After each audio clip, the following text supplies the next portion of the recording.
Capítulo 22. Sermões e caixas de madeira. Na tarde em que Poliana contou a John Pennington de Jimmy Bean, o reverendo Paul Ford subiu a colina e entrou nos bosques de Pennington, na esperança de que a beleza silenciosa das portas de Deus ainda apaziguassem o tumulto que os homens haviam provocado. O reverendo Paul Ford estava bem magoado.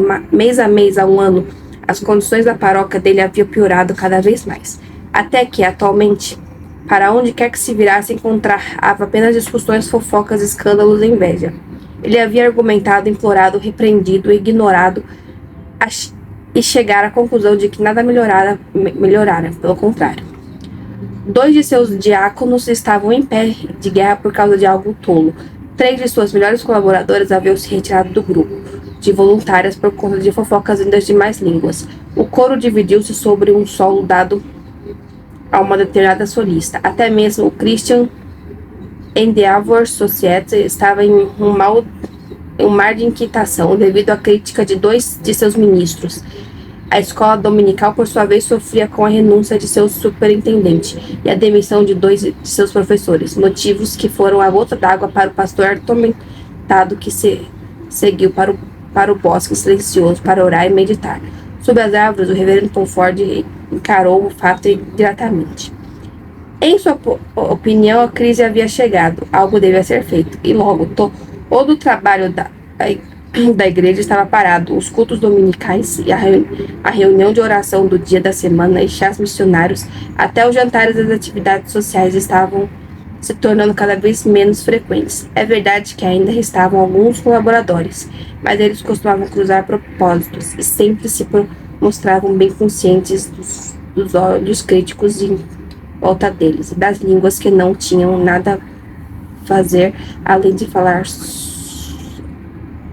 sobre o que os olhos viam.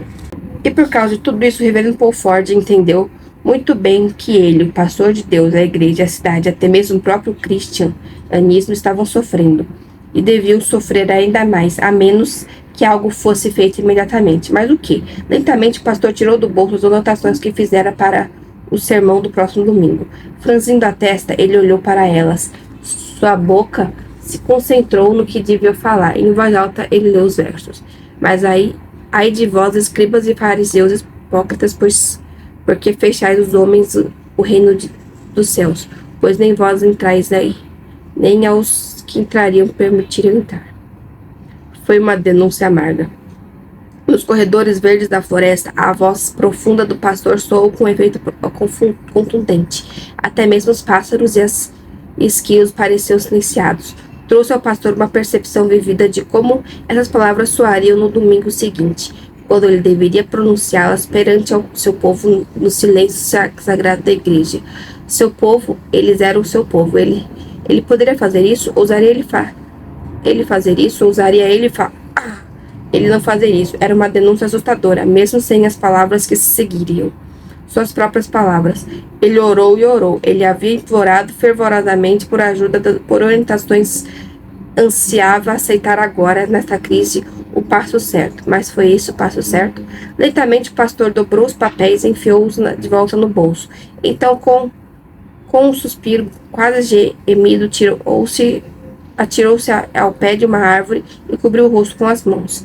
Foi lá que Poliana o encontrou, quando estava caminhando da casa dos Pennington. Com um pequeno grito, ela correu para a frente. Sr. Ford, o senhor quebrou a perna ou alguma coisa? Ela perguntou ofegante. O pastor deixou as mãos e o olho para cima rapidamente. Ele tentou sorrir. Não, querida, eu estou apenas descansando. Tudo bem, então. É que o Sr. Pennington quebrou a perna quando eu o encontrei, mas ele estava deitado e o senhor está sentado. Sim, estou sentado e eu não quebrei nada que os médicos possam consertar. As últimas palavras foram muito baixas, mas Poliana as ouviu. Uma mudança rápida cruzou seu rosto. Seus olhos brilhavam com simpatia. Eu sei o que quer dizer. Algo o atormenta. Papai costumava se sentir assim muitas vezes. Eu acho que os pastores geralmente são muitas exigências sobre eles. O reverendo Paul se virou um pouco curioso. Seu pai era pastor, Poliana? Sim, senhor, não sabia? Eu pensei que todo mundo soubesse disso. Ele se casou com a irmã de tia Polly e ela era minha mãe. Ah, entendi. Não estou aqui há muitos anos, então não conheço todas as histórias das famílias. Sim, senhor, quero dizer, não, senhor, sorriu Poliana. Houve uma longa pausa. O pastor, ainda sentado ao pé da árvore, parecia ter se esquecido da presença de Poliana. Ele tirou alguns papéis do bolso e os desdobrou, mas não estava olhando para eles. Em vez disso, olhava para uma folha no chão, um pouco distante, e não era nenhuma folha bonita. Estava marrom e morta. Poliana observou, sentindo pena dele. É um lindo dia, recomeçou ela, esperançosa. Por um momento não houve a resposta, então o pastor olhou para cima sobre um salto. O quê?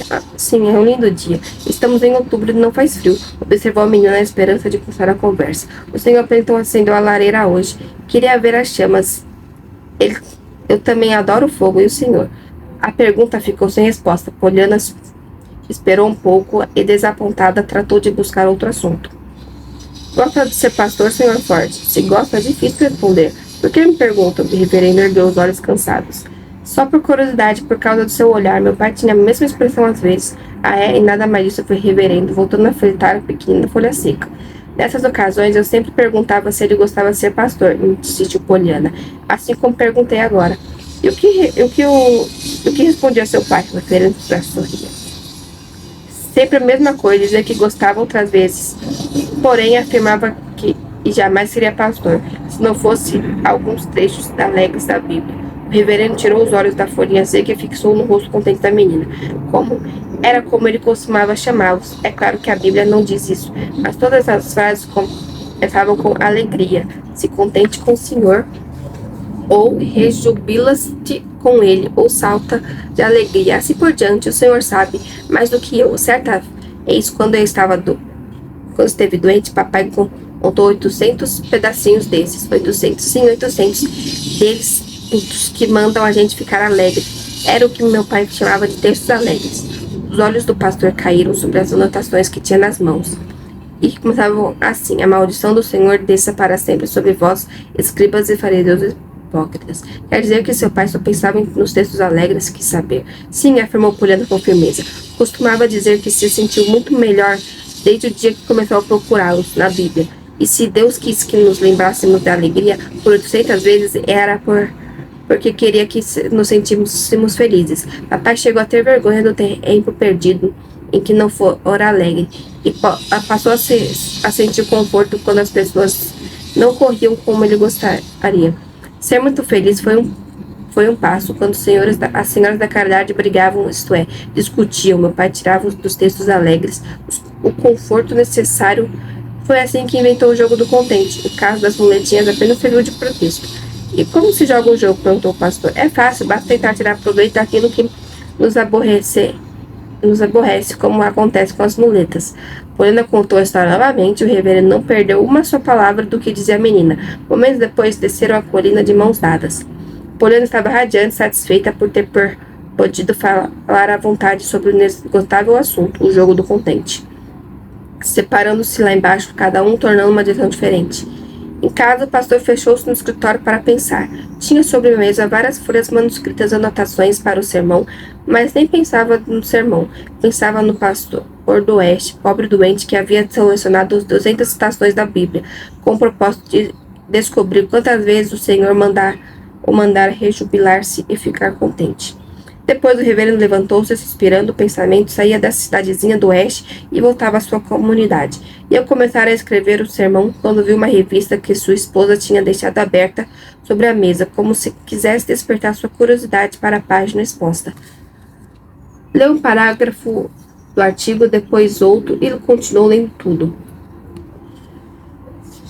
O reverendo largou a revista e a passos largos, e mãos nas costas, pôs-se a meditar de vez em quando, suspirava e afinal voltou a sentar-se à mesa. Vou tentar, que Deus me ajude, exclamou. Direi aos fiéis que eles ficaram muito satisfeitos ao encher a caixa de lenha. Trabalho que não falta. Ficaram tão preocupados que não terão tempo ou oportunidade de olhar para a caixa de lenha vazia dos vizinhos. Rasgou as anotações e lançou-as ao ar. Um dos pedaços caiu no chão, perto de uma cadeira, e nele se podia ler: a maldição do Senhor desça sobre vós. Em outro, escribas e fariseus hipócritas. Agora sua mão deslizava sobre o papel branco em que escreveu os primeiros trechos de um novo sermão. Assim aconteceu que o sermão do reverendo Paul Ford, no domingo seguinte, foi um verdadeiro apelo, o que havia de melhor em cada homem, mulher e criança que o ouviu. Seu texto era um dos 800 textos alegres que Poliana havia recomendado. Alegre-se no Senhor e regozije-se justo. Item de alegria todos os que são retos no coração. Em breve, capítulo 23, um acidente.